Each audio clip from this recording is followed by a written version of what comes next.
Hello students, मैं अजय यादव आपका आपके अपने यूट्यूब चैनल आरएस एकेडमी में स्वागत करता हूं। हम लोग पढ़ रहे हैं करंट अफेयर और करंट अफेयर में आज हम लोग डिस्कशन करेंगे। देखिए करंट अफेयर में आज हम लोग का पहला प्रश्न यहाँ पर दिया है 29 जून को भारत के महान सांख्यिकीविद प्रशांत चंद्र महालनोबिस यानी कि पीसी महालनोबिस ऐसे भी कह सकते हैं। तो प्रशांत चंद्र महालनोबिस का जन्म हुआ था। इन्होंने भारतीय सांख्यिकी संस्थान जो कि कोलकाता में स्थित है की स्थापना कब की थी? तो इन्होंने भारतीय सांख्यिकी संस्थान की कोलकाता में स्थापना 1931 में की थी। कब की थी? 1931 में इसकी स्थापना की थी। अब देखिए 1931 में इसकी स्थापना की थी इन्होंने। किसने की थी? जो भारत के महान सांख्यिकीविद थे कौन? पीसी महालनोबिस। और कहां पर की थी? 1931 में। अब देखिए क्या हुआ कि जो पीसी महालनोबिस है, पीसी महालनोबिस इन्होंने क्या किया? इन्होंने 1931 में भारतीय सांख्यिकी संस्थान की स्थापना कहां पर की? कोलकाता में की। अब देखिए 29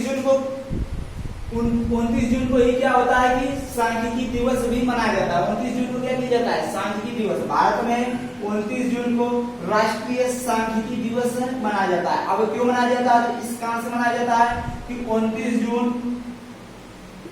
1893 ईस्वी को 29 जून 1893 ईस्वी को पीसी महालनोबिस का जन्म हुआ था। इनका जन्म कब हुआ था? 29 जून 1893 को पीसी महालनोबिस का जन्म हुआ था। कहां पर? कोलकाता में हुआ था। कहां पर हुआ था? कोलकाता में हुआ था। इस कारण से क्या किया जाता है? ये भारत के महान सांख्यिकीविद है। इस कारण से इनकी जन्मदिन पर यानी कि पीसी महालनोबिस के जन्मदिन पर 29 जून को हम क्या करते हैं? राष्ट्रीय सांख्यिकी दिवस मनाते हैं। कौन सा दिवस? राष्ट्रीय सांख्यिकी दिवस। राष्ट्रीय सांख्यिकी दिवस को मनाते हैं। अब देखिए यह जो दिवस है इसको कब से मनाया जाता है? तो यह 2007 से मनाया जाता है। यह दिवस जो राष्ट्रीय सांख्यिकी दिवस है यह कब से मनाया जाता है? तो यह 2007 से मनाया जाता है। आई बात समझ में? तो इसकी शुरुआत कब की गई थी? 2007 में की गई थी। तो अभी क्या हुआ कि 29 जून को भारत के महान सांख्यिकीविद प्रशांत चंद्र महालनोबिस का जन्म हुआ था, जो कि 29 जून को ही हुआ था। इन्होंने भारतीय सांख्यिकी संस्थान कोलकाता की स्थापना कब की? तो इन्होंने भारतीय सांख्यिकी संस्थान जिसका हेडक्वार्टर कोलकाता में, उसकी स्थापना कब की थी? 1931 में। पहला प्रश्न। अगला कि जो इनका जन्म कहां पर हुआ था? कोलकाता में। कब हुआ था? 29 जून 1893 को ही हुआ था। अब देखिए 29 जून को इनका जन्म हुआ था। इस कारण से क्या किया जाता है कि इनके जन्मदिन के रूप में मतलब 29 जून को हम क्या करते हैं? राष्ट्रीय सांख्यिकी दिवस मनाते हैं। अब जो राष्ट्रीय सांख्यिकी दिवस मनाते हैं, अगर ये पूछ लिया जाए क्यों, तो हम क्या करते हैं? पीसी महालनोबिस की याद में मनाते हैं। उनके जन्म दिवस को ही हम क्या किया? हमने राष्ट्रीय सांख्यिकी दिवस के रूप में मनाना शुरू कर दिया गया। और कब से मनाया जाता है? 2007 से इसको मनाया जाता है। अब देखिए अगला। अब क्या हुआ? जो पीसी महालनोबिस है, पीसी महालनोबिस, देखिए जो पीसी महालनोबिस है इनसे एक प्रश्न पूछा जाता है। देखिए जो भारत के प्रथम प्रधानमंत्री थे पंडित जवाहरलाल नेहरू। कौन? पंडित जवाहरलाल नेहरू ने पीसी महालनोबिस से जो द्वितीय पंचवर्षीय योजना थी, कौन सी? द्वितीय पंचवर्षीय योजना। द्वितीय पंचवर्षीय योजना, इसका मॉडल तैयार करने के लिए कहा गया। क्या किया गया? मॉडल तैयार करने के लिए कहा गया। मतलब जो भारत के पहले प्रधानमंत्री पंडित जवाहरलाल नेहरू थे, उन्होंने पीसी महालनोबिस से कहा कि आप क्या करिए? आप द्वितीय पंचवर्षीय योजना का मॉडल तैयार करिए। इस कारण से जो द्वितीय पंचवर्षीय योजना है उसका ऐसे पूछा जाता है प्रश्न कि द्वितीय पंचवर्षीय योजना किस मॉडल पर आधारित है? और यह कई बार पूछा गया। तो जो द्वितीय पंचवर्षीय योजना है यह महालनोबिस मॉडल पर आधारित है। किस मॉडल पर आधारित है? तो पीसी महालनोबिस मॉडल पर आधारित है। किस पर आधारित है? पीसी महालनोबिस मॉडल पर आधारित है। और द्वितीय पंचवर्षीय योजना। और यह कई बार पूछा गया है जो द्वितीय पंचवर्षीय योजना है यह किस मॉडल पर आधारित है? तो पीसी महालनोबिस मॉडल पर आधारित है। क्यों? क्योंकि फडणवीस ने ही क्या किया था, इसका मॉडल तैयार किया था पंडित जवाहरलाल नेहरू के कहने पर। अब देखिए अगर ये पूछ लिया जाए जो द्वितीय पंचवर्षीय योजना है यह कब से कब तक चली, तो जो द्वितीय पंचवर्षीय योजना है यह 1956 से 1961 तक चली थी। कब तक, 1956 से 1961 तक चली थी। अब जब यह चली थी 1956 से 1961 तक, तो इसका कोई उद्देश्य भी रहा होगा। तो इसका उद्देश्य था उद्योग को बढ़ावा देना। किसको, उद्योग को बढ़ावा देना। उद्योग को बढ़ावा देना क्या था इसका उद्देश्य था, किसका, द्वितीय पंचवर्षीय योजना का। अगर यहाँ से अगर पंचवर्षीय योजना की बात करें, पंचवर्षीय योजना शुरू कब की गई थी, तो पंचवर्षीय योजना की शुरुआत 1951 में की गई थी। पंचवर्षीय योजना की शुरुआत कब की गई, तो 1951 में पंचवर्षीय योजना की शुरुआत की गई। अगर पहली पंचवर्षीय योजना की बात करें कब से कब तक चली, तो जो पहली पंचवर्षीय योजना थी यह 1951 से 1956 तक चली थी। कब तक, 1951 से 1956 तक चली थी। अगर दूसरी की बात करें तो अभी बताया गया 56 से 61 और पहली 1951 से 1956। अगर दूसरी के उद्देश्य की बात किया जाए तो अभी बताया गया उद्योग को बढ़ावा देना उसका उद्देश्य था, लेकिन इसका उद्देश्य था कृषि को बढ़ावा देना। किसको, कृषि को बढ़ावा देना। इसका उद्देश्य क्या था, कृषि को बढ़ावा देना। अब देखिए क्या हुआ है कि इनका जन्म हुआ था कब, 29 जून 1893 को। इस कारण से हम क्या करते हैं कि 29 जून को राष्ट्रीय सांख्यिकी दिवस मनाते हैं। जो 2020 में राष्ट्रीय सांख्यिकी दिवस मनाया गया है, राष्ट्रीय सांख्यिकी दिवस जो 2020 में राष्ट्रीय सांख्यिकी दिवस मनाया गया है। अगर यह पूछ लिया जाए कि इसकी थीम क्या थी, तो जो 2020 में राष्ट्रीय सांख्यिकी दिवस मनाया गया, अगर इसकी थीम पूछ लिया जाए तो इसकी दो थीमें थी। कितनी थीम थी, इसकी दो थीम थी। पहला था SDG 3, दूसरी थीम थी SDG 5। अब देखिए यहाँ पर SDG से मतलब क्या, तो SDG का मतलब है सस्टेनेबल डेवलपमेंट गोल, सतत विकास लक्ष्य। क्या होगा, सतत विकास लक्ष्य, सस्टेनेबल डेवलपमेंट गोल। अब देखिए सतत विकास लक्ष्य, सतत विकास लक्ष्य। अब यह तीसरा सतत विकास लक्ष्य है, और यह कौन सा है, यह सतत विकास लक्ष्य कौन सा है, 5वां। यह कौन सा है, 5वां है। अब देखिए सस्टेनेबल डेवलपमेंट गोल, और ये आपको पिछले दिनों बताया गया है कि जो सतत विकास होते हैं, सतत विकास लक्ष्य होते हैं वो कितने होते हैं, तो कुल सतत विकास लक्ष्यों की संख्या 17 होती है। कितनी होती है, 17। और यह कई बार पूछा गया है कुल सतत विकास लक्ष्यों की संख्या कितनी है, 17। अब देखिए जो 2020 में सांख्यिकी दिवस मनाया गया है, इसकी थीम क्या है, तो इसकी थीम क्या है 2020 के सांख्यिकी दिवस की थीम, तो इसकी दो थीम है। पहली SDG 3 यानी कि सतत, देखिए इसका क्या है कि सतत विकास लक्ष्य, और कौन सा है, तीसरा। और यहाँ पर सतत विकास लक्ष्य कौन सा है, 5वां। अब देखिए जो तीसरा सतत विकास लक्ष्य है, इसमें किसकी बात की गई है, तो इसमें स्वस्थ शरीर की बात की गई है, स्वस्थ शरीर की बात की गई है। मतलब इसके तहत क्या किया जाए, कोई ऐसी व्यवस्था उपलब्ध कराई जाए जिससे क्या हो कि लोग क्या हो सके, स्वस्थ रह सके, स्वस्थ हो सके। और 5वां लक्ष्य है इसका, इसमें लैंगिक समानता के बारे में बताया गया। किसके बारे में, लैंगिक समानता के बारे में बताया गया है। तो अगर यह पूछ लिया जाए कि अभी हाल ही में 29 जून 2020 को राष्ट्रीय सांख्यिकी दिवस मनाया गया है, इसकी थीम क्या थी, तो इसकी थीम थी सस्टेनेबल डेवलपमेंट गोल 3 यानी कि सतत विकास लक्ष्य 3 और सतत विकास लक्ष्य 5। अगर ये बात पूछ लिया जाए कि इनमें वर्णित क्या है, तो सतत विकास लक्ष्य क्या है, स्वस्थ शरीर के बारे में इसमें बताया गया। और जो सतत विकास लक्ष्य 5 है, इसमें क्या है, लैंगिक समानता के बारे में बताया गया है। तो जो भी बातें बताई गई हमको विश्वास है कि बातें समझ आई होगी। एक बार देख लेते हैं। देखिए क्या हुआ कि 29 जून को भारत के महान सांख्यिकीविद प्रशांत चंद्र महालनोबिस का जन्म हुआ था। और कब हुआ था? 29 जून 1893 को इनका जन्म हुआ था। इन्होंने क्या किया था कि भारतीय सांख्यिकी संस्थान की स्थापना की थी। कब? 1931 में। और कहां पर की थी? कोलकाता में की थी। और अगला पॉइंट, जो पीसी महालनोबिस है, इनको क्या कहा जाता है?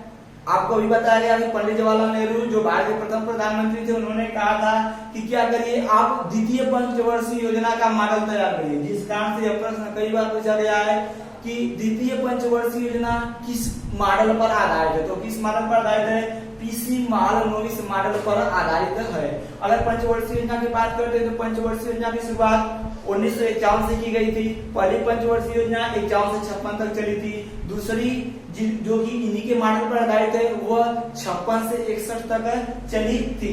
अब देखिए, जो इन्हीं के जन्मदिन पर हम क्या करते हैं? राष्ट्रीय सांख्यिकी दिवस मनाते हैं। और कब मनाते हैं? 29 जून को मनाते हैं। और अभी हाल में 2020 में मनाया गया इसे। अब इस बार जो मनाया गया, इसकी थीम क्या थी? तो इसकी थीम थी सतत विकास लक्ष्य 3 और सतत विकास लक्ष्य 5 के अंतर्गत। 3 के अंतर्गत क्या है? स्वस्थ शरीर के बारे में बताया गया।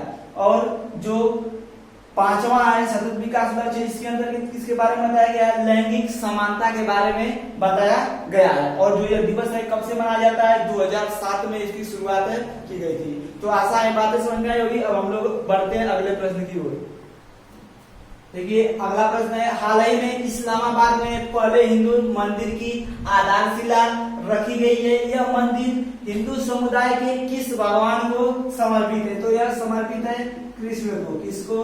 कृष्ण भगवान को यह समर्पित है। तो अभी हाल ही में इस्लामाबाद, जो कि पाकिस्तान की राजधानी है, इस्लामाबाद में पहले हिंदू मंदिर की आधारशिला रखी गई है।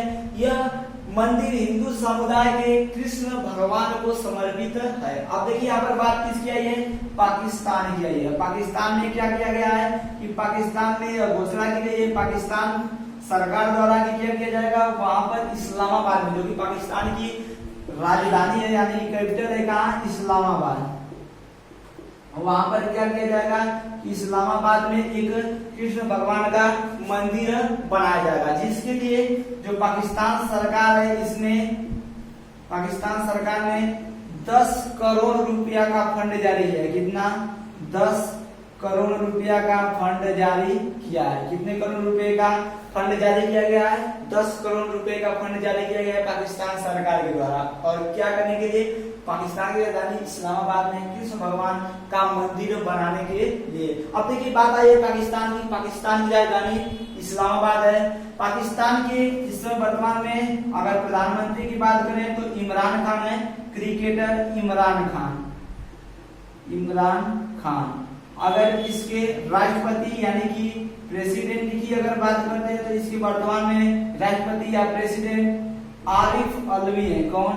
आरिफ अलवी है। अब देखिए, जो पाकिस्तान है, पाकिस्तान को विश्व में नहरों का देश कहा जाता है। विश्व में नहरों का देश किस देश को कहा जाता है? तो पाकिस्तान को नहरों का देश कहा जाता है। इस कारण से कहा जाता है कि सबसे ज्यादा नहरों से सिंचाई कहाँ पर होती है, या नहरें कहाँ पर है? पाकिस्तान में सबसे ज्यादा इनसे क्या होती है? नहरों का उपयोग किया जाता है सिंचाई के रूप में। इस कारण से पाकिस्तान को नहरों का देश कहा जाता है। अच्छा, एक और यहाँ से प्रश्न बन सकता है, जैसे भारत और चीन के बीच तनातनी लगी हुई है, इस कारण से इसको देखते हुए, इसको मद्देनजर रखते हुए अब देखिए, यहाँ पर पाकिस्तान में एक ग्वादर बंदरगाह है। कौन सा? ग्वादर बंदरगाह। यह प्रश्न पूछा जा सकता है कि ग्वादर बंदरगाह कहाँ पर स्थित है? तो यह पाकिस्तान में स्थित है। कहाँ पर स्थित है? ग्वादर बंदरगाह पाकिस्तान में स्थित है। लेकिन यह अगर पूछ लिया जाए कि इसको किसने बनवाया है, जो ग्वादर बंदरगाह है ये तो पाकिस्तान में स्थित है, लेकिन यह बनाया किसने? तो इसको चीन ने बनाया है। किसने? चीन के द्वारा इसे निर्मित किया गया है। तो देखिए, चीन ने क्या किया? पाकिस्तान में एक ग्वादर बंदरगाह का निर्माण किया। तो इसको प्रति संतुलित करने के लिए, क्या करने के लिए? जो ग्वादर बंदरगाह है इसको प्रति संतुलित करने के लिए, यानी कि जब इसके पास, चीन के पास क्या है कि पाकिस्तान में कोई बंदरगाह है, तो हम क्या करते हैं? अगर हम उसकी बराबरी करना चाहते हैं तो हमें क्या चाहिए? हमें भी उसकी जैसा कोई क्या करना चाहिए, कोई बंदरगाह की स्थापना करना चाहिए, चाहे कोई बंदरगाह बनाना चाहिए, तो ये होता है प्रति संतुलित। तो इसको प्रति संतुलित करने के लिए भारत ने एक चाबहार बंदरगाह बनाया। कौन सा? चाबहार बंदरगाह बनाया है। और यह जो चाबहार बंदरगाह जिसको कि भारत ने बनाया है, यह कहां पर स्थित है? तो जो यह चाबहार बंदरगाह है जिसको कि भारत ने बनवाया है, यह बनाया है, कहां पर स्थित है? ईरान में स्थित है। आई बात समझ में? तो आशा है जो बातें बताई गई आप लोगों को समझ में आई होगी। देखिए चीन ने क्या किया कि ग्वादर बंदरगाह का निर्माण कराया, कहां पर? पाकिस्तान में। लेकिन भारत ने क्या किया, उसको प्रति संतुलित करने के लिए भारत ने भी क्या किया, एक बंदरगाह का निर्माण कराया, कहां पर? ईरान के अंदर, जिसका नाम क्या है? चाबहार बंदरगाह। तो आशा है ये बातें समझ में आई होगी। अब हम लोग पढ़ते हैं अगले प्रश्न की ओर। देखिए अगला प्रश्न है, हाल ही में कुशीनगर हवाई अड्डे को अंतरराष्ट्रीय हवाई अड्डा घोषित किया गया है और यह स्थित है, मतलब यह कहाँ स्थित है? तो अभी हाल ही में कुशीनगर हवाई अड्डे को अंतरराष्ट्रीय हवाई अड्डा का दर्जा दिया गया है। यह उत्तर प्रदेश में स्थित है। कहाँ पर स्थित है? उत्तर प्रदेश में स्थित है। अब देखिए उत्तर प्रदेश में स्थित है कौन? कुशीनगर हवाई अड्डा। और कुशीनगर भी कहाँ पर स्थित है? उत्तर प्रदेश में। जो कुशीनगर है, कुशीनगर, यह देखिए यह बौद्ध धर्म से जुड़ा एक तीर्थ स्थल है। क्या है? बौद्ध धर्म का एक तीर्थ स्थल है, एक तीर्थ स्थल। और यहीं पर क्या हुआ था? ये कुशीनगर के पावापुरी में, क्या? कुशीनगर के पावापुरी में बुद्ध की मृत्यु हुई थी। क्या हुआ था? गौतम बुद्ध की मृत्यु हुई थी। जो गौतम बुद्ध थे उनकी क्या हुई थी? मृत्यु हुई थी। अब देखिए जो गौतम बुद्ध की मृत्यु कहां पर हुई थी? कुशीनगर के पावापुरी में हुई थी। अब देखिए इनका जन्म, अगर गौतम बुद्ध के जन्म की बात करते हैं तो उत्तर प्रदेश से, अच्छा यह प्रश्न पूछा जाता है कि उत्तर प्रदेश जो है इसकी अंतरराष्ट्रीय सीमा किस देश के साथ लगती है? तो उत्तर प्रदेश की अंतरराष्ट्रीय सीमा नेपाल के साथ लगती है। किसके साथ? नेपाल के साथ लगती है। मतलब उत्तर प्रदेश का एकमात्र किस देश के साथ इसकी सीमा लगती है? तो वह देश है नेपाल। नेपाल के साथ इसकी सीमा लगती है। अब देखिए नेपाल में एक स्थान है लुम्बिनी। क्या? लुम्बिनी। यहीं पर क्या हुआ था कि लुम्बिनी में देखिए गौतम बुद्ध की मृत्यु कुशीनगर में हुई, लेकिन इनका जो जन्म हुआ था वो कहां पर हुआ था? लुम्बिनी में हुआ था। और जो कुशीनगर है किससे संबंधित है? तो यह बौद्ध धर्म का एक प्रसिद्ध तीर्थ स्थल है। अब देखिए यहाँ पर उत्तर प्रदेश की बात हुई तो उत्तर प्रदेश की राजधानी सभी को पता है, उत्तर प्रदेश की राजधानी कहां पर है? लखनऊ है। कहां पर है? लखनऊ। यानी कि लखनऊ क्या कहा जाता है? नवाबों की नगरी। नवाबों की नगरी के नाम से किसे जाना जाता है? की नगरी के नाम से जाना जाता है लखनऊ को। और लखनऊ से एक प्रश्न बन जाता है, लखनऊ किस नदी के किनारे स्थित है?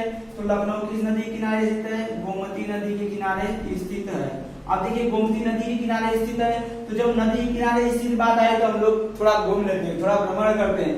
लखनऊ गोमती नदी के किनारे स्थित है। अगर गोरखपुर की बात की जाए, किसकी? गोरखपुर की अगर बात की जाए तो गोरखपुर किस नदी के किनारे स्थित है? राप्ती नदी। किस नदी के किनारे? राप्ती नदी के किनारे स्थित है।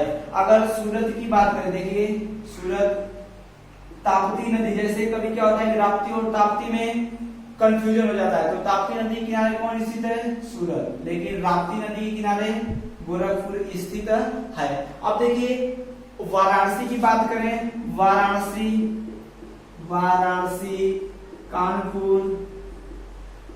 कानपुर और हरिद्वार, ये तीनों किस नदी के किनारे स्थित हैं? तो तीनों गंगा नदी के किनारे स्थित है। किस नदी के किनारे? गंगा नदी के किनारे स्थित शहर वाराणसी, कानपुर और हरिद्वार है। अब अगली बात अगर करते हैं तो देखिए यमुना जो नदी, यमुना नदी के किनारे आगरा और दिल्ली, आगरा व दिल्ली अगर पूछा जाए किस नदी किनारे स्थित है, तो किस नदी किनारे स्थित है? यमुना नदी किनारे स्थित है। एक तो देखिए और एक जबलपुर है, जबलपुर जो कि कहां पर पड़ता है? जो जबलपुर है देखिए अगर मध्य प्रदेश में पड़ता है, अगर इसकी बात की जाए कि किस नदी किनारे स्थित है तो यह नर्मदा नदी के किनारे स्थित है। किस नदी किनारे? नर्मदा नदी के किनारे स्थित है। तो यहाँ पर जितनी भी बातें बताई गई देखिए यहाँ पर एक बार फिर से देख लेते हैं। लखनऊ जो कि कहाँ की राजधानी है? उत्तर प्रदेश की। किस नदी किनारे? गोमती नदी किनारे। लखनऊ को नवाबों की नगरी कहा जाता है। अब नदी किनारे स्थित की बात आए तो गोरखपुर राप्ती नदी किनारे स्थित, सूरत ताप्ती नदी किनारे स्थित है, कानपुर वाराणसी और हरिद्वार गंगा नदी किनारे स्थित है, आगरा और दिल्ली यमुना नदी किनारे स्थित है, नर्मदा नदी किनारे कौन स्थित है? जबलपुर नर्मदा नदी के किनारे स्थित है। अब देखिए एक और होता है आपका हैदराबाद। अगर हैदराबाद की बात करेंगे, हैदराबाद किस नदी के किनारे स्थित है? तो मूसी नदी के किनारे स्थित है।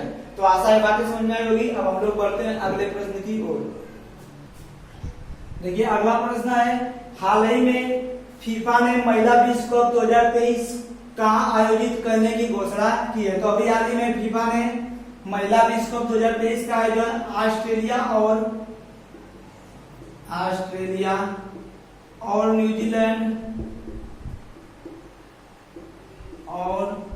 न्यूजीलैंड में आयोजित करने की घोषणा की है। तो अभी फीफा ने क्या किया है? फीफा ने कहा है कि जो 2023 का महिला का जो विश्व कप होगा वह कहां पर आयोजित किया जाएगा? ऑस्ट्रेलिया और न्यूजीलैंड में संयुक्त रूप से आयोजित किया जाएगा।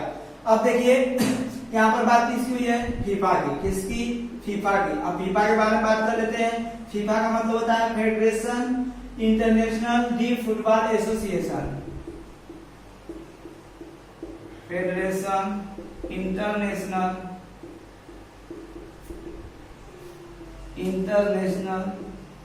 D football association.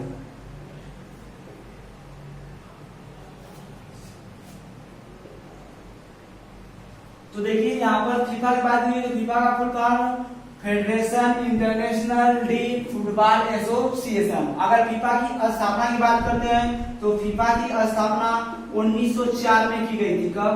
1904 में इसकी स्थापना की गई थी।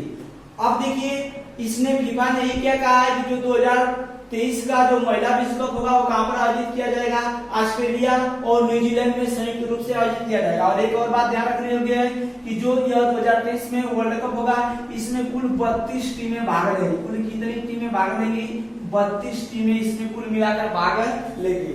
अब देखिए यहाँ पर बात हुई फीफा की, तो फीफा के बारे में जाना कि football federation international D football association इसका फुल फॉर्म होता है। इसकी स्थापना 1904 में की गई थी और जो इसका हेडक्वार्टर यानी कि मुख्यालय स्थित है वह ज्यूरिख में। कहां पर?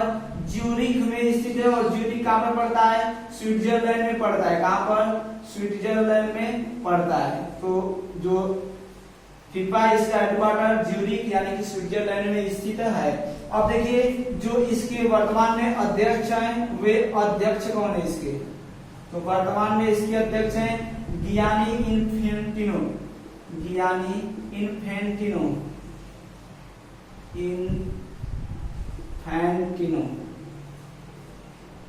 तो यहाँ पर फीफा की बात की तो फीफा की full form federation international D football association स्थापना 1904 में की गई। हेडक्वार्टर कहां पर है? ज्यूरिख स्विट्जरलैंड में है। और अध्यक्ष कौन है? गियानी इन्फेंटिनो इसके वर्तमान में अध्यक्ष है। और फीफा ने अभी हाल ही में कहा है जो 2023 का फीफा वर्ल्ड कप होगा वह कहां पर होगा? ऑस्ट्रेलिया और न्यूजीलैंड के बीच होगा। ऑस्ट्रेलिया और न्यूजीलैंड में क्या होगा? उसका आयोजन किया जाएगा। और उसमें कुल कितने टीमें भाग लेंगी? कुल 32 टीमें भाग लेंगी। अच्छा, इससे जुड़ा एक प्रश्न जो कई परीक्षाओं में पूछा गया और इसकी पूछे जाने की भी संभावना है। 2019 के सर्वश्रेष्ठ खिलाड़ी कौन है? मतलब फुटबॉल से संबंधित है। किससे? फुटबॉल की बात की जा रही है। फुटबॉल में 2019 के सबसे सर्वश्रेष्ठ खिलाड़ी कौन कौन घोषित किए गए? तो सबसे सर्वश्रेष्ठ खिलाड़ी कौन लोग घोषित किए गए? तो दो लोगों का नाम आता है इसमें। दो लोगों को सर्वश्रेष्ठ खिलाड़ी घोषित किया गया। एक है लियोनल मेसी। कौन? Lionel Messi. ये अर्जेंटीना के हैं। कहां के हैं? अर्जेंटीना। अर्जेंटीना की राजधानी की बात की जाए तो कहां पर है, ब्यूनस आयर्स। देखिए लियोनेल मेसी कहाँ के, अर्जेंटीना के, और एक क्या है, एक मेल है यानी कि पुरुष है। अगर पुरुष में बात की जाए 2019 के सर्वश्रेष्ठ फुटबॉलर किसे चुना गया, पुरुष में तो किसे चुना गया, लियोनेल मेसी को, जो कहाँ के हैं, अर्जेंटीना के रहने वाले हैं। अगर महिला की बात की जाए, किसकी, फीमेल की बात की जाए, मतलब 2019 के की सबसे सर्वश्रेष्ठ फुटबॉलर महिला में कौन रही, तो उनका नाम है मैगन रेपिनो, और ये अमेरिका की है। कहाँ की है, अमेरिका की है। तो अगर 2019 की सबसे सर्वश्रेष्ठ फुटबॉलर महिला की बात की जाए तो कौन है, मैगन रेपिनो, और ये कहाँ की है, अमेरिका की है। तो यहाँ पर जो भी बातें बताई गई विश्वास है आपको समझ आई होगी। देखिए अभी बताया गया कि जो फीफा महिला विश्व कप 2023 में होगा, कहां पर होगा, ऑस्ट्रेलिया और न्यूजीलैंड में। यह बात किसने कही, फीफा ने कही। इसमें कुल कितनी टीमें होंगी, 32 टीमें। फीफा की बात की गई तो फुटबॉल फेडरेशन इंटरनेशनल दी फुटबॉल एसोसिएशन, उसकी फुटबॉल होती है, उसकी स्थापना 1904 में की गई। उसका जो मुख्यालय है वो ज्यूरिख में है, कहां पर, स्विट्जरलैंड में पड़ता है, और उसके वर्तमान में अध्यक्ष गियानी इन्फेंटिनो है।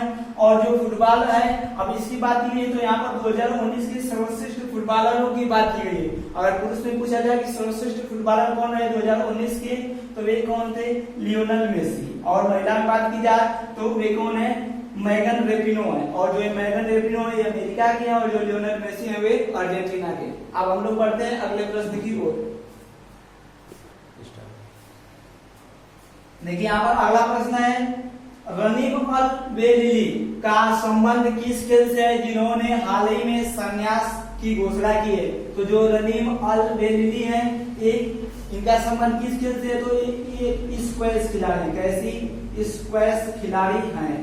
समझ में, एक ऐसी खिलाड़ी है स्क्वैश खेल से संबंधित है, रनीम अल बेलिली। अब देखिए अगर बात की जाए कि इन्होंने क्या किया, इन्होंने कहा कि अब मैं क्या कर रही हूँ, अब मैं खेल से संन्यास ले रही हूँ, वो भी किस खेल से, स्क्वैश खेल से। अब देखिए जो ये है, ये कहाँ की रहने वाली है, ये मिस्र की रहने वाली है। कहाँ की है, मिस्र की है।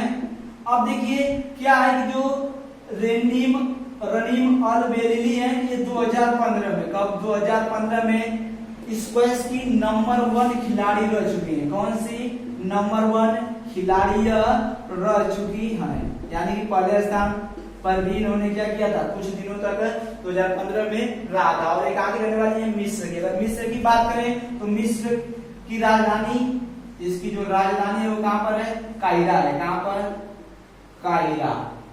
लेकिन अगर अंग्रेजी में बात करें तो अंग्रेजी में इसको कैरो कहते हैं। क्या कहते हैं, कैरो। कायरा को अंग्रेजी में क्या कहा जाता है, कैरो कहा जाता है। और जो मिस्र है, मिस्र का अगर वर्तमान में इसको इजिप्ट कहा जाता है। क्या कहा जाता है, इजिप्ट कहा जाता है।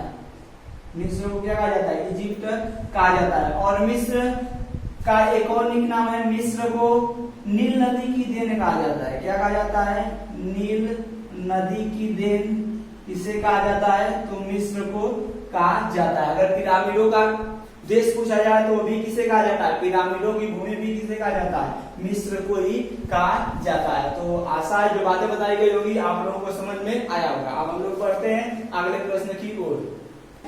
देखिए अगला प्रश्न है, हाल ही में समुद्री नाविक दिवस मनाया गया। यह मनाया जाता है, मतलब यह कब मनाया जाता है, तो समुद्री नाविक दिवस कब मनाया जाता है, तो यह 25 जून को मनाया जाता है। कब मनाया जाता है, 25 जून को मनाया जाता है। कौन, समुद्री नाविक दिवस। अब देखिए अब 25 जून को मनाया जाता है, क्यों मनाया जाता है, तो जितने भी नाविक हैं उनके सम्मान में, नाविकों के सम्मान में क्या किया जाता है, नाविकों के सम्मान में इसको मनाया जाता है। नाविकों के सम्मान में क्या किया जाता है, इसको मनाया जाता है। आप देखिए यह जो समुद्री दिवस है, समुद्री नाविक दिवस, इसको मनाता है कौन है, तो इसको मनाता है IMO। कौन मनाता है, IMO। IMO मनाता है। IMO का मतलब इंटरनेशनल मैरीटाइम ऑर्गेनाइजेशन, यानी कि अंतरराष्ट्रीय समुद्री संगठन। कौन मनाता है, अंतरराष्ट्रीय समुद्री संगठन इसको क्या करता है कि मनाता है। अब देखिए इस बार मनाया गया कब, 25 जून 2020 को मनाया गया है। कब मनाया गया है, 25 जून 2020 को यह मनाया गया है। अब देखिए जो 25 जून 2020 को मनाया गया तो इसकी थीम क्या है, तो इस बार 2020 में इसकी थीम है seafarers are the key workers. Seafarers are the key workers. तो 2020 में 25 जून को मनाया गया क्या, समुद्री नाविक दिवस। इस बार इसकी थीम क्या थी, तो sea workers are the key workers. आई बात समझ में, seafarers are the key workers. और जो समुद्री संगठन है इसको क्या कहते हैं इंग्लिश में, जिसको आईएमओ कहते हैं, यानी कि इंटरनेशनल मैरीटाइम ऑर्गेनाइजेशन। अब देखिए जो आईएमओ है इसकी स्थापना कब की गई थी, तो आईएमओ की स्थापना 1948 में की गई थी। इसकी स्थापना कब की गई, आईएमओ की स्थापना 1948 में की गई। और जो इसका हेडक्वार्टर यानी जो मुख्यालय है वो कहाँ पर है, वह लंदन में स्थित है। कहाँ पर स्थित है, लंदन में स्थित है। और लंदन की बात करें तो लंदन किस नदी के किनारे स्थित है, यह टेम्स नदी के किनारे स्थित है। टेम्स नदी के किनारे अगर पूछा जाए कौन सा शहर स्थित है, तो कौन सा शहर स्थित है, लंदन स्थित है। और लंदन कहाँ की राजधानी है, तो ब्रिटेन, इंग्लैंड या यूके की राजधानी है। तो अभी हाल में 25 जून को समुद्री नाविक दिवस मनाया गया। इस बार इसकी थीम क्या थी, seafarers are the key workers. तो विश्वास है जो भी बताया गया आपको ये बातें समझ में आई होंगी। अगर ये बातें अच्छी लगी हो तो चैनल को सब्सक्राइब जरूर करें और वीडियो को लाइक और शेयर भी करें। इस वीडियो को देखने के लिए आप लोगों का धन्यवाद।